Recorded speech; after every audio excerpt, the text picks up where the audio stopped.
way back. He's had a little bit of time out, but he ran a good 800 in Kenya recently and says he's ready for tonight for a fast race. Amdouni on the inside, French champion. Philippe, another Frenchman, Canadian who'll be there. Wote, I mentioned earlier on, there's Ingebrigtsen, the European champion from 2012. Manzano, Aguida, Cheboy, everywhere you look, these men will be looking for a fast race, season's best, maybe personal best, because this is the track to do it. So many people on the world list, on the all-time list, have come here and run their personal best, including this man, as I said earlier. Incredible 3:28.81. And that, I'm sure, will be in his mind tonight. This man here, Biwott, 1:43 recently, over 800 metres behind Suleiman, at 3:31 in Paris. Kiprop will have his work cut out here because he is the man everybody will be aiming for. And they've set up a very fast pace. Rotic and Kavuva on the outside have been asked to go through 800 metres in 1:50. That will be Kavuva's job. And then Rotic, if he can, has got to pick up the pace after that. He's been asked to go through 1,000 metres in 2:16 or 2:17. And a lot of these men might not even have run that fast for that distance. No, I think you're right when you highlight the actual content of this.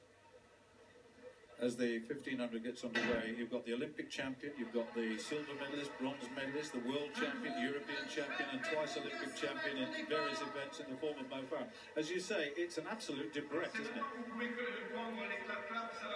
Important thing is that pace judgment comes into play even for the best of the guys here. So, Rotic and Kavuva with this tough job to do. Kiprop will be interesting to watch here as to how much he commits on the third lap. Not the first two laps, he's always likely to do that. Farah slotted in nicely behind Kiprop. Biwott behind Farah. Then we got Makloufi, the Olympic champion. Aguida moving up a little bit. Pretty fast through the first 300. We'll be watching for the 400 metre split. They'll need something around 55 seconds. I think it may well be quicker than that. And Kiprop has already got a gap on Farah. And I would reckon Kiprop spot on about 54, 54.2, something like that. Farah more like 55 and a half. This is fast. And Kiprop has certainly set out. Look how much they're strung out, even on the first 500 metres here. A quality field like this, completely strung out behind this fast pace. Well, certainly Kiprop, who of course had problems in the Olympic Games. He was injured going into the event and faltered, of course, but twice world champion in 2011 and 2013, in the third place in the race, that's it, including the pacemakers. And he said, I'm not quite fit yet, but we'll see. The third lap is so vital. It's just slowing a little bit, as you'd expect.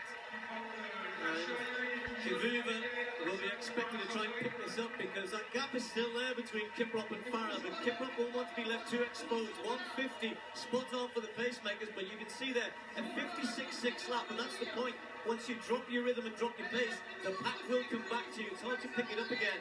But Kavuva's doing a good job to try and change tempo, and they've opened up a 7 or 8 metre gap on Mo Farah. Biwott is still close. Makloufi is still close. But will Kiprop be able to maintain this pace? It is super fast here. It is indeed, and the rest will be wondering what they've got to do here because they're coming down now. Kiprop looks as though he's going to be on his own very shortly. And Mo Farah's got about, 15 metres down, or probably more than that, as they come with 1 lap to go.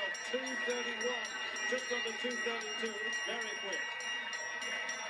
Kiprop there to be shot at if he just starts to falter, but he looks strong at the moment, but he has missed quite a bit of training in terms of preparation for the season. But he says, I'm ready, and so far so good. A 55-400 there. Farah leading the pack, but they're ganging up behind him. Makloufi looking comfortable. Farah having to work hard to try and hold them off. But Kiprop has now got a 15-metre lead at least, and is still going strong. The crowd are roaring him on here. Kiprop, 3:27.72 back here in 2013. He's just tying up a little bit now, but they're miles behind him. They'll chase, but they're not going to catch him. Kiprop all by himself. Makloufi in second place now. Aguida moves into third. But here he comes. Just watch the clock here. Kiprop striding away. It's going to be very, very quick. Kiprop, 3:26.69. Then Makloufi, then Aguida, then Farah. 54.76. the third fastest time of all time. The quickest we've ever seen in Monaco, a personal best for Kiprop, a Diamond League record, and of course a World League. He is back. And how? That was sensational from Kiprop, particularly for me, the last 600 metres. It had slowed on the second lap, and then he attacked hard, and he really didn't worry about what might happen. He wasn't concerned that he might not make it, that he might not have the legs. True belief in himself. What a sensational run, and a host of personal bests behind him. McLuffy, 3:28.7, Nikita, 3:28.7, also Farah just missing and breaking his British record by about a tenth or so, 3:28.9 for him. And you know what, there's going to be a whole host of others. Nick Willis, 3:29.6 for fans from New Zealand. Malangoy, massive personal best for him, he's under 3:30. I don't know where to start or finish, Stuart. No, well, we did say it was the Debret of 1500-metre running, and my goodness me, didn't it prove to be so. And I have to say there was a lot of kidology going on in the hotel today from Kiprop, saying he's not really fit, and of course there's a smile on his face, and we now know why. That was unbelievable at 3:26.69, just sensational piece of running.